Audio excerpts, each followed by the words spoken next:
Today, ladies and gentlemen, we're back in Banff National Park showing you guys some cool campgrounds you guys can stay at, and this time we're at Protection Mountain. It's really well located here in Banff National Park, mainly because it's on the old Trans-Canada Highway. Offer tourists a nice scenic route from Lake Louise all the way to the town of Banff. And at the beginning of the Highway 2A is where you'll find the Johnson Creek Campground. We did a video on our channel showcasing everything about that campground, and that's also the same portion of the highway that closes during the spring and the fall, so that people that want and use bicycles and not have to deal with cars, then it's a great little spot to come and check that out. This campground here, it's a little bit more northern, so it's actually slightly closer to Lake Louise. So you're really close to Castle Mountain, and you're really close to all the amenities you would need at Lake Louise. So if you want to plan your trip to this campground here, you can forget about it, because all the sites here are first come, first serve. And there's two big loops. The first loop is, there's about 14 sites and it's meant for large RVs. The second loop, you have the rest of the sites. It goes all the way up to 72, so that'd be another 58 sites where they're kind of smaller, so you could fit like a small size RV or a tent or whatever you're camping with. All these sites are unserviced, but you do have access to water and firewood, and there's a cooking shelter and garbage and recycling. This is all the typical amenities you'll find here. There's one kind of amenities center in the middle of the first loop, and then in the second loop, there's actually two. There's one more at the back and then one more closer to the main road. So you would roughly have around 20 campsites using one group of amenities. So the first thing you do when you get to Protection Mountain is actually stop right here at the little registration and stop at the kiosk, grab your slip that you need, and then go and check and find yourself a campsite. Once you find one that's open that you like,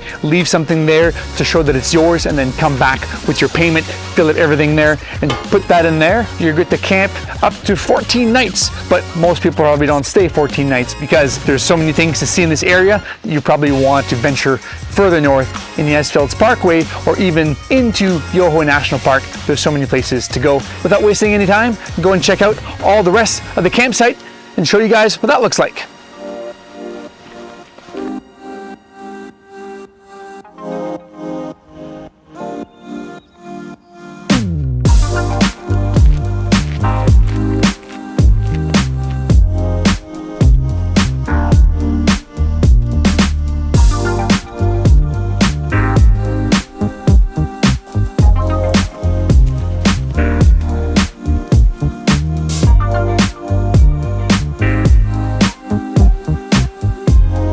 This here is the cooking shelter in the first loop. And I was actually surprised, but when you come in here, you're gonna notice that there's actual two sets of fluorescent lights, one on each side. And at the far back over here, there's actually a power plug. If you needed to charge something, at least you have access to power here. This is rare because normally they don't have power. This is really nice if you get here kind of late in the day, or if it's raining or it's starting to get dark out. At least you can come here and have a nice solid place with great lighting. And you get your cast iron stove here, this old school little thing. This would obviously keep the place nice and toasty. And there's actually a couple of bear bins at the far back here. So if you're car camping, is my guess, you could actually just put your food in the bear lockers instead of keeping that in your car. Way better to have it in here. Right there, you can see there's like a little sink, and there's a set of men's and women's washrooms. And since there's power there, there's definitely a heat source, so you'll have some hot water and cold water, and they don't have showers here mainly because there'd be no sewage. They don't want to pump all that stuff out. The showers would create a whole lot more wastewater. But this is a nifty little spot right in the middle where you have your garbage and your recycling, and there's water right there, and there's also water right there, hot and cold water. And there's like a little tiny sink to do your dishes, and you have everything here to do your cooking.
This is the furthest east cooking shelter in the big loop. As you can tell, all of the trees here have kind of all been cut down.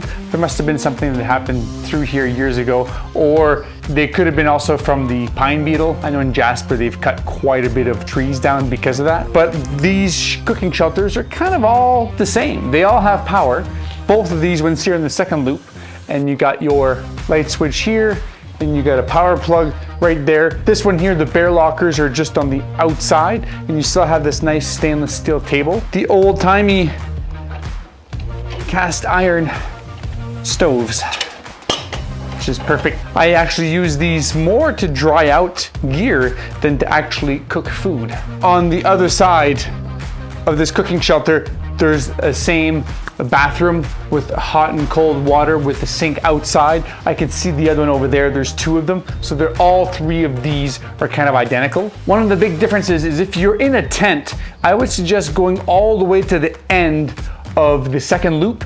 The numbers are kind of like in the 50s, 60s, and 70s. Those ones there actually have tent pads. So you'll basically find three types of campgrounds here. You'll find some tent pads, and then on the lower portion, you'll find some regular campsites that are just drive in, drive out. And on the first loop, there's only 14 of them, but they're larger ones and they're drive-through. So you don't need to ever back up your vehicle. There's actually two roads that lead around, one to go in and one to go out, so nobody ever gets mixed up. And it's a great little location because there's so many hikes and things to see here between Castle Mountain and behind us, and you're right close to Red Earth and Shadow Lake, and you can also go even to Mount Bourgeot, or you can go the other way and go visit Lake Louise and Moraine Lake, because the shuttle is right close by. You would only drive maybe 10-15 minutes. This would be a good place to come back and kind of avoid the crowds. It's kind of out of the way. It's off the highway, and you kind of have to know that this is here. Neat.